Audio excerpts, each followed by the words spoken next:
Bonjour, nous voici dans une vidéo relative à la conservation de nos productions. Alors peut-être avez-vous suivi notre atelier précédent sur la réalisation d'un potager autonome, donc comment produire facilement, sans effort, sans connaissance, sans produits chimiques, vos légumes et vos fruits.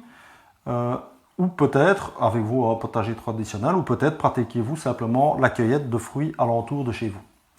Dans un tel cas, comme ici par exemple sur notre production principale en Belgique au mois de septembre, vous voyez que parfois on peut avoir une abondance de légumes, de fruits sur un temps très court.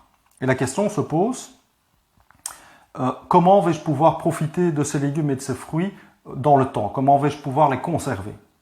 Et donc, je vous propose ici, si ça vous intéresse, de m'accompagner dans un atelier qui sera dédié justement à la conservation de tous ces aliments que nous avons produits ou que nous avons récoltés ou que, éventuellement, nous avons achetés dans des magasins bio ou chez des proches. Alors, vous voyez ici très rapidement que la quantité, même ici, elle est limitée à l'espace que j'avais, mais il y a encore bien davantage, évidemment, même sur un tout petit potager de 5 mètres sur 5, on s'est récolté vraiment beaucoup. Donc, vous voyez par exemple des cornichons, des concombres, du raisin, des piments, des tomates, des poivrons, des pommes de terre, du maïs, des tomates apéritives, des potirons, de l'ail qui a été récolté précédemment et qui est sec, des pommes qu'on vient de récolter récemment, un morceau de courgette, l'autre partie ayant déjà été exploitée. Et quand vous vous trouvez face à une profusion de légumes, c'est très facile de les produire, vous le savez si vous avez suivi le potager autonome. Quand on se trouve face à une telle profusion de légumes, il faut trouver des moyens de les conserver. Alors, des moyens de conserver qui doivent être simples. Donc, on va se réapproprier des techniques qui existaient auparavant, des techniques qui valorisent évidemment nos ingrédients, qui ne détruisent pas la saveur, qui sont des techniques saines, des techniques basées sur une production biologique. Des techniques également qui visent le zéro déchet. Donc, on ne va pas produire une quantité de déchets, on va utiliser des bocaux réutilisables, on va utiliser toute une série de choses qui nous permettent de produire très peu de déchets, même si on doit acquérir certains ingrédients complémentaires. Alors, ce sera simple évidemment, et on va se focaliser également, vous le savez qu'on est dans une recherche d'autosuffisance totale, autosuffisance alimentaire, mais également autosuffisance énergétique. Et donc, dans ce cadre, on va veiller à ne pas consommer trop d'énergie que pour pouvoir réaliser nos conserves. Alors, quelques exemples de ce qui a été fait cette année, et encore une fois, c'est limitatif, il y en a encore bien davantage qui sont stockés dans notre cave, c'est comment transformer nos tomates en sauce tomate pour les pâtes, par exemple, ou en ketchup que vous allez pouvoir conserver toute l'année. Comment valoriser vos piments en purée de piments qui va se conserver également relativement longtemps. Comment vous allez pouvoir transformer vos fruits, donc qui proviennent soit de votre jardin, de votre verger, ou que vous pouvez aller cueillir, pour autant qu'ils ne soient pas traités. Donc on va travailler essentiellement sur des produits sains. Comment vous allez pouvoir faire de la confiture de différents fruits. Ici, de la confiture de cueillette, issue de la cueillette de mûres. Ici, de la rhubarbe. Ici, des prunes qui ont été cueillies également à l'extérieur de notre potager. On a également, puisque cette année était une année favorable aux prunes, on a également conservé ces prunes à l'aigre doux, où on a également tenté une autre technique de conservation qui est la prune au sirop. Les pommes, on en exploite une grosse quantité, donc quasiment 100 kg chez nous, qu'on cueille d'ailleurs dans un verger abandonné. Ces pommes, qu'est-ce qu'on en fait? On en fait du jus, on le verra dans une autre vidéo, mais on en fait également, avec les pommes qui ont été un peu abîmées, on en fait des compotes, donc plusieurs kilos de compotes.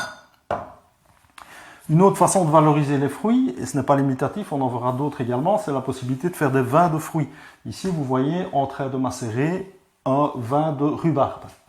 Ici, il a été mis en bouteille, c'est le vin de l'année passée, donc le vin de rhubarbe qu'on a produit l'année passée, qui se trouve en bouteille et qui est prêt à déguster.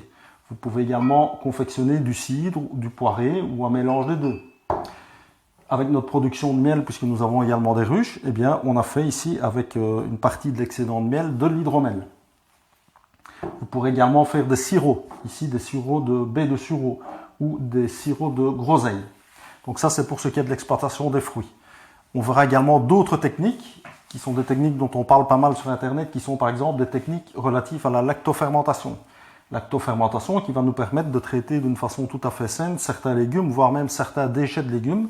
Exemple, ici, nous avons retraité les épluchures de courgettes qu'on consommera en lactofermentation.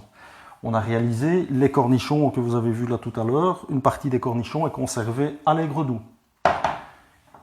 Un chou-fleur a été transformé en lactofermentation. Des haricots, une partie est surgelée, mais également une partie se trouve en lactofermentation.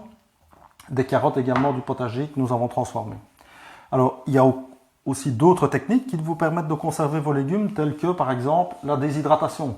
Ici, on a déshydraté des feuilles de céleri qu'on va pouvoir servir à différentes occasions, qui vont nous servir à différentes occasions et qui vont se conserver très longtemps, comme vous pouvez le faire avec la livèche. Alors, si vous êtes à tendance végétarienne ou crudivore, ben vous avez déjà vu qu'il y a pas mal de possibilités. Si, comme moi, vous êtes également omnivore, on verra qu'il est également possible de conserver vos propres productions issues de votre élevage. Exemple, ici une poule, comment va-t-on la conserver? Ou voilà comment on a conservé nos canards sous la forme de confit, qu'on peut également conserver pendant plusieurs mois. Voilà, quelques exemples qui ne sont pas limitatifs. Il y aura encore d'autres solutions qu'on va vous proposer dans cet atelier.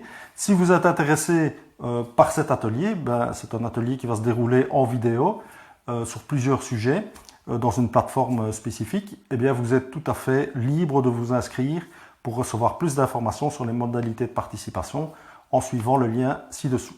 Je vous remercie d'avance et j'espère qu'on se retrouve à bientôt.